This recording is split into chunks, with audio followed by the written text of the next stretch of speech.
Здравейте на 3 април. Вие сте с интернет новините на BTV. Аз съм Юксел Кадриев. Съединените щати се оттеглят от военната операция срещу Либия. Вашингтон оставя европейските си съюзници сами да се справят с режима на Муамар Кадафи. Но техните части остават в подкрепа на операция Обединен защитник. Американските кораби, самолети цистерни и системи за сателитно разузнаване ще бъдат на разположение на самолетите на НАТО. Алиансът може да поиска помощ за конкретни операции, но за това ще е необходимо специално разрешение от Белия дом. Въздушните удари не успяват да неутрализират напълно правителствената армия. Войските на режима продължават нападенията срещу няколко града. Същевременно беше потвърдено, че самолети на НАТО вчера, по грешка, са обстрелвали позиции на въстаниците. От приятелския огън са загинали 13 души. Втора седмица в Афганистан не стихват протестите срещу публичното изгаряне на Корана от американски пастор.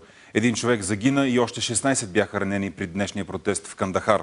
Общо 17 души бяха убити в безредиците, обхванали страната след поругаването на ислямския символ. Коранът беше запален на 20 марта от пастор Тери Джонс във Флорида. В края на месеца той планира протестен поход срещу радикалния ислям пред най-голямата джамия в Америка, която е в щата Мичиган. Съдейки по историята на исляма, радикалните ислямисти са свикнали да използват всякакви оправдания.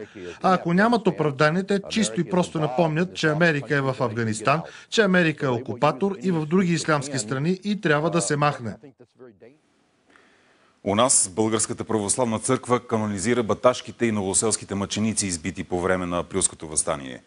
Новите светци са близо 5000 българи, загинали в Батак през 1876 година и около 700 души жертви във въстанието в околностите на априлци същата година. Лично патриарх Максим освети икони с изображенията на мъчениците.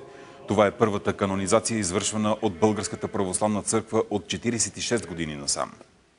И любопитното от света. Виктория и Дейвид Бекъм са поканени на сватбата на принц Уилям и Кейт Мидълтън.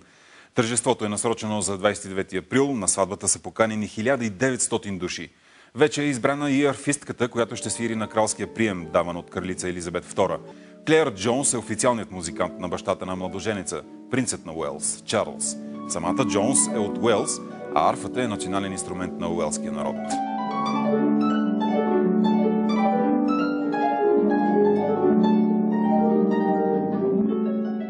Чарли Шин се опитва да се върне на върха, след като беше уволнен от сериала «Двама мъже и половина». Спасителната му сламка е новото шоу «Жестоко торпедо на истината». Първото представление беше в Детройт и вместо еуфория предизвика още по-ожесточени критики. По време на пилотния епизод Шин трябваше да съкрати някои от скечовете си, защото публиката започна да го освирква в ефир.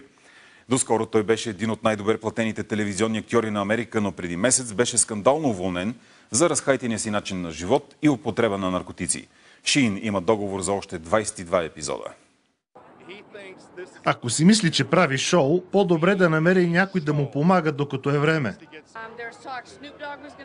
Говореше се, че Snoop Dogg ще бъде тук. Даваха и много други обещания. Къде е Snoop Dogg? Не го правете, хора, не се залъгвайте, защото е чиста нула. Чиста нула.